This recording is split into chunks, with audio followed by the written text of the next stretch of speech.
Hey everybody, it's Amanda from the Little Bluebird Gallery, and I wanted to talk to you about something that I think a lot of people have problems getting, and I'm going to just sort of walk you through a process that I took recently, moving from just trying things, pulling ideas from places, and putting together something that has become my own. So when you're taking classes from other people, when you are when you're doing like online tutorials like what I offer you, sometimes at the end of the tutorial video they may say something like, or I may say, or have it in writing, use this information and make it your own. But it's really hard to explain how to do that sometimes. So that's what, this is going to be a really short video. I'm going to just give you a little idea of what I have done recently that has enabled me to learn a little bit from different places, put those things together, and make something that was original and my own. So, first of all, if you've been following me for very long, you know I do not like to do things that are detailed and tight and perfect. I like painting with a palette knife. I like for things to be messy. I like for things to be loose, impressionistic.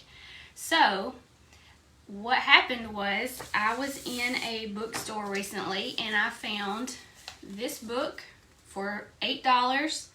And it says 50 ways to draw your beautiful ordinary life. And this is very detailed drawing, pencil or with pen. And I thought this would be something that would help me to get out of my comfort zone and try drawing. So I drew teacups, milk cartons, tea bags, those kinds of things. So I was doing that for a little while. And then I decided, I've been on this iris kick lately. I decided I would try doing some sketches in a watercolor book that I had. So I started sketching some flowers.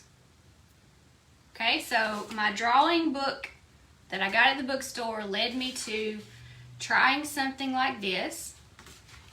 Then I added some watercolor and did something like this, which I don't really like watercolor at all.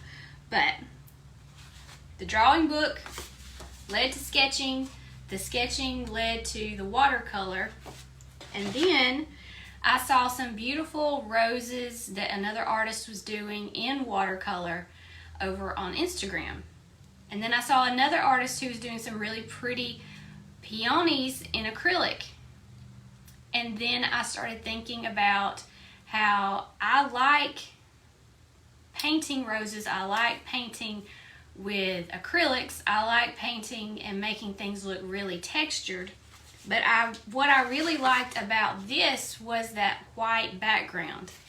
So that is where these came from. So this is watercolor paper, acrylic paint. I sketched it, then painted it. And so what I did was I ended up pulling all these things together that I was learning from all of these different places and made something that was my own creation. So that is just an example of how you can do that yourself. I learned sketching from one book, then I sketched in my watercolor book, then I was looking at how someone else was painting roses with watercolor, so I did a little watercolor work, didn't like it. So I did like the idea of the rose, so I used what I know that I can work with best, which is acrylic, and I put it on the watercolor paper with the sketch that I learned from the book. So what I did was I pulled technique, I pulled ideas, I pulled things that I liked from these different places, and then I put them together. And so that is the easiest and the best way that I can explain to you how to make something your own. So let's say you're taking classes from me.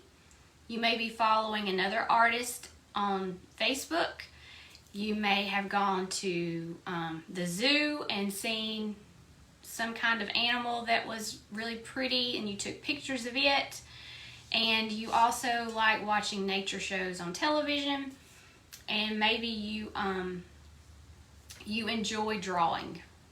So you can pull what you like from all of those different places and put it together and make something that is unique to you. Your experiences, your ideas, everything that is part of your world is what's going to make your artwork different and exciting to create, because it's all the things that you like. And if you try to make things that are exactly like what somebody else has done, then you are doing whatever it is that they like. And you may have some of the same things that you like in common, but your own experiences, and you're going to know what your strengths and weaknesses are. I know that I'm not very good with watercolor. I don't even like trying watercolor. So I needed to try it just to see what would happen. But it led me back to this, which is my acrylic work, which I really enjoy. So I thought this would be helpful and maybe explain a little better what it means when artists who are teaching artists say, I want you to use what you're learning from me and make it your own. And this is just one example of many, many ways that you can do that. So I hope this was helpful. And you guys let me know in the comments if you have any questions. And I'll hope you have a good weekend, and I'll see you next time. Bye.